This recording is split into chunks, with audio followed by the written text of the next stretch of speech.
ஒரு அழகான இபாதத். ஆனால் நிறைய பேர் அந்த இபாதத்துடைய விஷயத்தில் கவனம் செலுத்துவதில்லை. அந்த இபாதத் மனதுக்கு இனிமையானது, நிம்மதியை தரக்கூடிய இபாதத்தாகும். அதுதான் அல்லாஹுவை நினைத்து அழுவதாகும். நபிகள் நாயகம் ஸல்லல்லாஹு அலைஹி வஸல்லம் அவர்கள் இந்த இபாதத்தை மிக உயர்ந்த நிலையில் அடையாளப்படுத்தி இருக்கிறார்கள். மறுமையிலே மஹ்ஷர் மைதானத்திலே அல்லாஹு தஆலா சூரியனை நம்முடைய தலைக்கு 1 மைலுக்கு மேல் கொண்டு வந்து வைத்து விடுவார். அந்த நேரத்தில் கட்டிடங்கள் இருக்காது, மர நிழல்கள் இருக்காது, தரை கூட மணலாக இருக்க மாட்டாது. அப்படியான அந்த பயங்கரமான நேரத்தில் மனிதனுடைய உடம்பில் ஒரு துண்டு துணியும் இருக்காது, காலிலே செருப்பும் இருக்க மாட்டாது. அவ்வாறான சூழ்நிலையில் அல்லாஹு தஆலா 7 கூட்டத்தாருக்கு தன்னுடைய அர்ஷின் கீழ் நிழல் வழங்குகிறார். அந்த 7 கூட்டத்தாரில் ஒருவர் தான் ரஜுலுன் ذكرல்லாஹ خاليا ففاضت عيناه. தனிமையில் இருந்து கொண்டு அல்லாஹுவை நினைக்கிறான், கண்கள் நிறைந்து கண்ணீர் வடிகிறது, அந்த மனிதன் என்று நபி ஸல்லல்லாஹு அலைஹி வஸல்லம் அவர்கள் சொன்னார்கள். இது ஒரு பெரிய இபாதத். அல்லாஹுடைய அர்ஷின் கீழ் நிழலை பெற்றுத்தரக்கூடிய ஒரு இபாதத்து தான் தனிமையில் இருந்து கொண்டு அல்லாஹுவை நினைத்து அழுவது என்பது. அன்புள்ள சகோதரர்களே, உண்மையிலே இந்த இபாதத் நாம் கேள்விப்பட்ட ஒரு இபாதத்தாக இருந்தாலும் பிராக்டிஸ் பண்ணுகிற விஷயத்தில், நடைமுறைப்படுத்துகிற விஷயத்தில் நிறைய பேர் கவனம் செலுத்துவதில்லை. உண்மையிலேயே அல்லாஹுவை நினைத்து அழுவது என்பதை பொறுத்தவரையில் அல்லாஹுடைய வல்லமைகளை நினைத்து அழுவது, அல்லாஹுடைய தண்டனையை நினைத்து அழுவது, அல்லாஹுடத்திலே இருக்கக்கூடிய சுகங்கள், இன்பங்கள், சுவர்க்கம் நமக்கு தவறிவிடுமோ என்கிற கைசேதத்தில் அழுவது என்பதைத்தான் அது குறிக்கும். அல்லாஹுவை ஒரு மனிதன் நினைப்பது என்பதுதான் இந்த உலகத்தில் அவன் படைக்கப்பட்ட நோக்கமாக இருக்கிறது. அல்லாஹு தஆலா அல் குர்ஆனிலே சொல்லும்போது, யா அய்யுஹல்லதீன ஆமனு லா துல்ஹிக்கும் அம்வாலுக்கும் வலா அவுலாதுக்கும் அன் திக்ரில்லாஹ். ஈமான் கொண்டவர்களே, உங்களுடைய பொருளாதாரமும் உங்களுடைய பிள்ளைகளும் அல்லாஹுவை திக்ரு செய்வதை விட்டு உங்களை பராக்காக்க வேண்டாம். நாம் படைக்கப்பட்ட நோக்கம் அல்லாஹுவை திக்ரு செய்வது என்பதுதான்.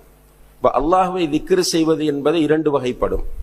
ஒன்று, நம்முடைய நாவுகளால் நாம் செய்யக்கூடிய திக்ரை குறிக்கும்.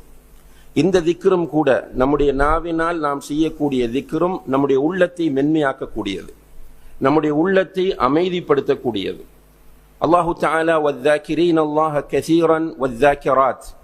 அல்லாஹுவை அதிகமாக திக்ரு செய்யக்கூடிய ஆண்கள், அல்லாஹுவை அதிகமாக திக்ரு செய்யக்கூடிய பெண்கள், இவர்களுக்கு அல்லாஹு தஆலா மன்னிப்பையும் சுவர்க்கத்தையும் தயார் செய்து வைத்திருப்பதாக அல் குர்ஆனிலே சொல்கிறான். இமாம்கள் இதற்கு விளக்கம் சொல்லும் போது, ஒருவர் தொழுகைக்கு பிறகு செய்யக்கூடிய திக்ருகள், அதுபோல தூங்குவதற்கு முன்னால் செய்யக்கூடிய திக்ருகள், அதே போல காலையிலும் மாலையிலும் செய்ய வேண்டிய திக்ருகள், இந்த திக்ருகளை வளமையாக அவர் செய்து வருவாராக இருந்தால் அவர் வذாக்கிரீன அல்லாஹ கஸீரன் வذாக்கிராத் என்கிற இந்த குர்ஆன் வசனத்திற்குள் அடங்குவார். அல்லாஹுவை அதிகமாக திக்ரு செய்தவர் என்கிற பட்டியலில் அவர் இடம்பெறுவார் என்று குறிப்பிடுகிறார்கள். இந்த வாயினால் செய்யக்கூடிய திக்ர், ரசூல் ஸல்லல்லாஹு அலைஹி வஸல்லம் அவர்கள் சொல்லுகிறார்கள், நீ இந்த உலகத்தை விட்டு பிரிகிற போது அல்லாஹுவை உன்னுடைய நாவு திக்ரு செய்வதன் மூலம் ஈரமாக இருக்கட்டும் என்று சொன்னார்கள். அதாவது ஒரு மனிதனுடைய, ஒரு முஸ்லிமுடைய நாவு எந்த நேரமும் அல்லாஹுவை திக்ரு செய்து கொண்டே இருக்க வேண்டும். அல்லாஹுவை திக்ரு செய்து கொண்டிருப்பதற்கு நிறைய திக்ருகளை ரசூல் ஸல்லல்லாஹு அலைஹி வஸல்லம் அவர்கள் நமக்கு கற்றுத் தந்திருக்கிறார்கள். அதிலே குறிப்பாக காலையிலே நாம் ஓத வேண்டிய திக்ருகள் இருக்கின்றன. அதிலும் குறிப்பாக லா இலாஹ இல்லல்லாஹு வஹ்தஹு லா ஷரீக லஹு லஹுல் முல்கு வ லஹுல் ஹம்து வ ஹுவ அலா குல்லி ஷைஇன் கதீர் என்று சொல்வது. இதை ஒருவர் 100 தடவைகள் சொன்னால் அதன் மூலம் அவருக்கு கிடைக்கிற நன்மைகளை பாருங்கள். ரசூல் ஸல்லல்லாஹு அலைஹி வஸல்லம் அவர்கள் சொல்கிறார்கள், இவ்வாறு ஒருவர் காலையிலே ஃபஜ்ருக்கு பிறகு 100 தடவைகள் சொல்வாராக இருந்தால் அவர் 10 அடிமைகளை விடுதலை செய்த நன்மையை பெறுவார். இரண்டாவதாக அவருடைய 10 பாவங்கள் மன்னிக்கப்படுகின்றன. மூன்றாவதாக 10 அந்தஸ்துக்கள் உயர்த்தப்படுகின்றன. நான்காவதாக அன்றைய தினத்தில் ஷைத்தானிடமிருந்து அவருக்கு பூரண பாதுகாப்பு இருக்கும் என்று நபிகள் நாயகம் ஸல்லல்லாஹு அலைஹி வஸல்லம் அவர்கள் சொல்கிறார்கள். இதோடு சேர்த்து ஐந்தாவது மிக முக்கியமானது என்னவென்றால், நாம் அல்லாஹுடைய தூதரின் சுன்னாவை ஹயாத்தாக்குகிறோம். இப்படியான சிறப்பு வாய்ந்த ஒரு திக்ர் தான் லா இலாஹ இல்லல்லாஹு வஹ்தஹு லா ஷரீக லஹு லஹுல் முல்கு வ லஹுல் ஹம்து வ ஹுவ அலா குல்லி ஷைஇன் கதீர் என்பது. ஆனால் தெரியும், இதை சொல்வதற்கு நீண்ட நேரம் தேவைப்பட போவதும் இல்லை, இதை புதிதாக பாடமாக்க வேண்டும் என்ற அவசியமும் கிடையாது. ஆனால் நடைமுறைப்படுத்துகிறவர்கள் எத்தனை பேர் என்று கேட்டால் மிக அரிதாக இருக்கும். இவ்வாறு காலையிலே ஓத வேண்டிய திக்ர்கள் நிறைய அல்லாஹுடைய தூதர் கற்றுத் தருகிறார்கள். மாலையில் ஓத வேண்டிய திக்ர்கள் என்று கற்றுத் தருகிறார்கள். தொழுகைக்கு பிறகு ஓத வேண்டிய திக்ர்கள் என்று கற்றுத் தருகிறார்கள். அதுபோல தூங்குவதற்கு முன்னால் ஓதுகிற திக்ர் என்று கற்றுத் தருகிறார்கள். தூக்கத்தில் இருந்து இடையிலே விழித்தெழுந்தால் ஓதுவதற்கென்று கற்றுத் தருகிறார்கள்.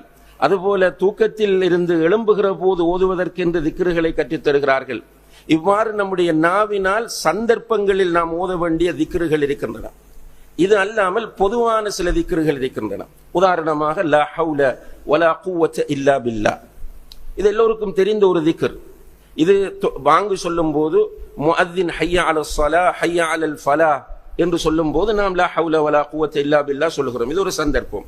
ஆனால் பொதுவாக ரசூல் ஸல்லல்லாஹு அலைஹி வஸல்லம் அவர்கள் இந்த லா ஹவுல வலா குவத்த இல்லா பில்லாஹ் என்கிற திக்ரை அதிகமாக சொல்லுங்கள் என்று சொன்னார்கள். அக்ஸிரு மின் கௌலி லா ஹவுல வலா குவத்த இல்லா பில்லாஹ், லா ஹவுல வலா குவத்த இல்லா பில்லாஹ் என்பதை அதிகமாக சொல்லுங்கள். இப்ராஹிம் அலைஹிஸ்ஸலாம் அவர்கள் மிஅராஜ் போன நேரத்தில் ரசூல் ஸல்லல்லாஹு அலைஹி வஸல்லம் அவர்களுக்கு சொல்லிக் கொடுக்கிறார்கள். இந்த லா ஹவுல வலா குவத்த இல்லா பில்லாஹ் என்கிற திக்ரை உன்னுடைய சமுதாயத்திடம் போய் அறிமுகப்படுத்தி இதை அதிகமாக சொல்லுமாறு அவர்களுக்கு நீ சொல்லு. ஏனென்றால் இந்த திக்ருடைய சிறப்புகளை நம்ம பார்க்கும்போது இது கன்சும் மின் குனூஸில் ஜன்னா, சுப்ஹானல்லாஹ், சுவர்க்கத்து பொக்கிஷங்களிலே இது ஒன்று. பாபும் மின் அபுவாபில் ஜன்னா, சுவர்க்கத்து வாசல்களில் இது ஒன்று. கர்சும் மின் கிராஸில் ஜன்னா, சுவர்க்கத்து செடிகளிலே இது ஒன்று என்றெல்லாம் நபிகள் நாயகம் ஸல்லல்லாஹு அலைஹி வஸல்லம் அவர்கள் சொல்லி இருக்கிறார்கள். அப்ப இந்த திக்ருகள் இது எந்த நேரமும் ஓதக்கூடியது. நாம் வீட்டில் இருக்கும் போது ஓதலாம், காரில் போகும்போது ஓதலாம், ரோட்டில் நிற்கும் போது ஓதலாம். லா ஹவுல வலா குவத்த இல்லா பில்லாஹ் என்பது அதிகமாக நம்ம பயன்படுத்த வேண்டிய ஒரு பொதுவான திக்ர். அதே போல ரசூல் ஸல்லல்லாஹு அலைஹி வஸல்லம் அவர்கள் சொல்கிறார்கள், கலிமத்தானி خفيفتان على اللسان ثقيلتان في الميزان حبيبتان الى الرحمن. இரண்டு வார்த்தைகள் இருக்கின்றன, ரஹ்மானுக்கு மிக விருப்பமானவை, நாவுக்கு மிக இலகுவானவை, நாளை மறுமையிலே மீசான் என்ற தராசை வெயிட் கூடியதாக மாற்றக்கூடியவை என்று சொல்லிவிட்டு சுப்ஹானல்லாஹி வ பிஹம்திஹி சுப்ஹானல்லாஹில் அஸீம். இதை எதற்கு சொல்கிறேன் என்றால், கண்ணியத்திற்குரிய சகோதரர், இதெல்லாம் தெரிந்த திக்ருகள். புதிதாக நம்ம உட்கார்ந்து ஒரு புக்கை எடுத்து ஒரு கிளாஸில் உட்கார்ந்து பாடமாக்க வேண்டிய திக்ருகள் கிடையாது. நம்ம எல்லோருக்கும் பரிச்சயமான திக்ருகள், ஆனால் நம்ம பிராக்டிஸ் பண்ணுவதில்லை. இவ்வாறு ரசூல் ஸல்லல்லாஹு அலைஹி வஸல்லம் அவர்கள் கற்றுத்தந்திருக்கிற இந்த திக்ருகளை சந்தர்ப்பங்களிலும் சரி பொதுவாகவும் சரி அதிகமாக நம்முடைய நாவால் திக்ர் செய்வது என்பது ஒரு வகையான திக்ர். இன்னும் ஒரு வகையான திக்ர் என்னவென்றால், அல்லாஹுவை நாம் அதிகமாக நினைப்பது. அல்லாஹுவை நினைப்பது என்பது மிகப்பெரிய ஒரு திக்ராகும்.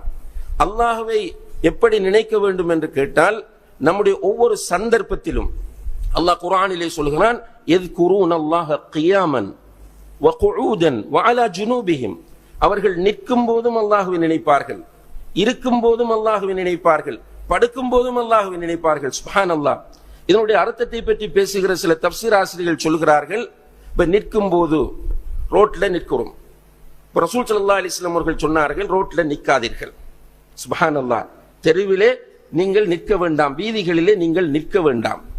அப்படி நீங்கள் நிற்க வேண்டி ஏற்பட்டால் வீதிக்கு கொடுக்க வேண்டிய ஹக்கை நீங்கள் கொடுக்க வேண்டும், தெருவுக்கு கொடுக்க வேண்டிய ஹக்கை நீங்கள் கொடுக்க வேண்டும். இப்போ ஒருவர் தெருவிலே நிற்கும் போது அல்லாஹுவை நினைப்பது, அல்லாஹுவை நினைப்பது எப்படி என்றால், ரசூல் ஸல்லல்லாஹு அலைஹி வஸல்லம் அவர்கள் ரோட்ல வெட்டியாக நிற்பதை தடை செய்திருக்கிறார்கள். அப்ப நான் நிற்க கூடாது என்று ஒருவர் நினைக்கிறார் என்றால் அல்லாஹுவை அவர் திக்ர் செய்கிறார். இல்ல நான் நிற்க வேண்டிய ஒரு தேவை, ஒரு பஸ்ஸுக்காக காத்திருக்கிறேன், ஒரு நண்பரை காத்திருக்கிறேன், ஒரு தேவைக்காக நிற்கிறேன் என்று சொன்னால் வருகிறவர் ஒருவர் சலாம் சொல்லுகிறார், பதில் சொல்லுவார்.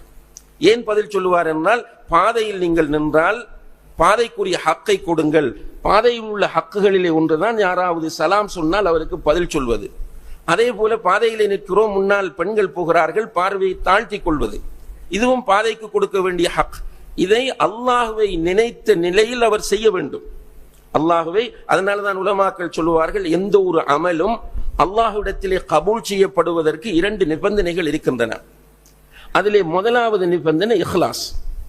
இஹ்லாஸ் என்றால் என்ன? அல்லாஹுக்காக, அல்லாஹுடைய திருப்திக்காக, அல்லாஹுடைய நேசத்தை பெறுவதற்காக என்று அந்த அல்லாஹுக்காக என்கிற உணர்வோடு செய்வது முதல் நிபந்தனை.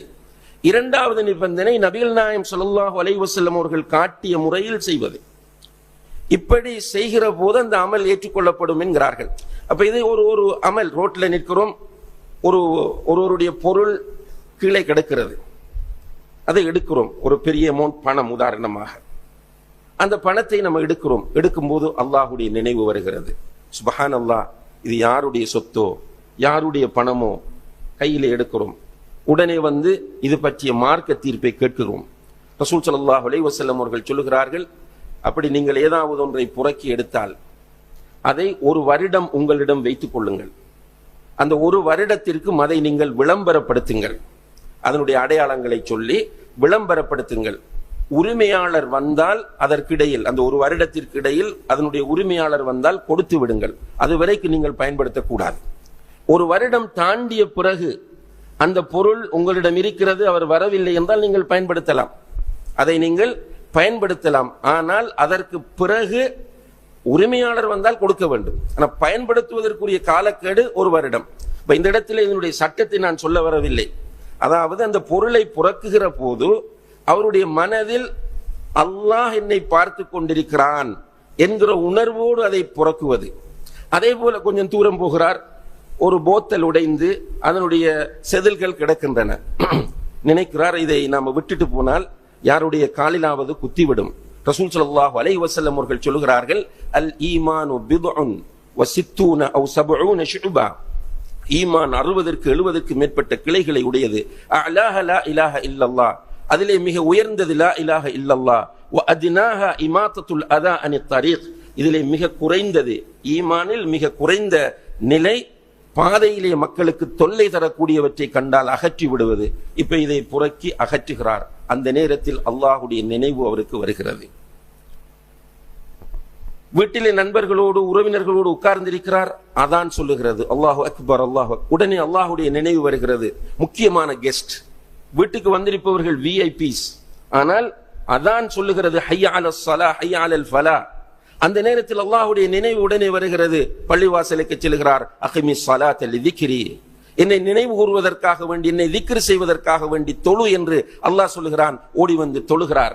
இப்படி தன்னுடைய வாழ்க்கையில் ஒவ்வொரு கட்டத்திலும் வியாபாரம் செய்கிறார். கடையிலே நிற்கும் போது ஒரு கஸ்டமர் வருகிறார், ஒரு பொருளுக்கு விலையை கேட்கிறார். அந்த விலையை பொய்யான ஒரு விலையை சொல்ல மனம் சொல்லுகிறது. அந்த நேரத்தில் அல்லாஹுடைய நினைவு வருகிறது. அல்லாஹ் குர்ஆனிலே சொல்கிறான், குத்திலல் ஹர்ராசூன், பொய்யர்கள் அழிந்து விடுவார்கள், பொய்யர்களுக்கு கேடுதான் நாசம்தான் என்று அல்லாஹ் சொல்லுகிறான். நபி ஸல்லல்லாஹு அலைஹி வஸல்லம் அவர்கள் பொய் சொல்வதை தடை செய்திருக்கிறார்கள். இல்லை, வேண்டாம், நான் பொய் சொல்ல மாட்டேன் என்று முடிவெடுக்கிறார். பதுக்க நினைக்கிறார். ஒரு பெரிய உணவுப் பொருள் வருகிறது, தட்டுப்பாடு வரப்போகிறது என்று தெரிகிறது. பதுக்க நினைக்கிறார். அல்லாஹுடைய நினைவு வருகிறது. உடனே அவர் பதுக்கலை கைவிடுகிறார். இப்படி அல்லாஹுவை திக்ர் செய்வது என்பது ஒரு முஃமினுடைய, ஒரு முஸ்லிமுடைய வாழ்க்கையில் எல்லா கட்டங்களிலும் இருக்க வேண்டும்.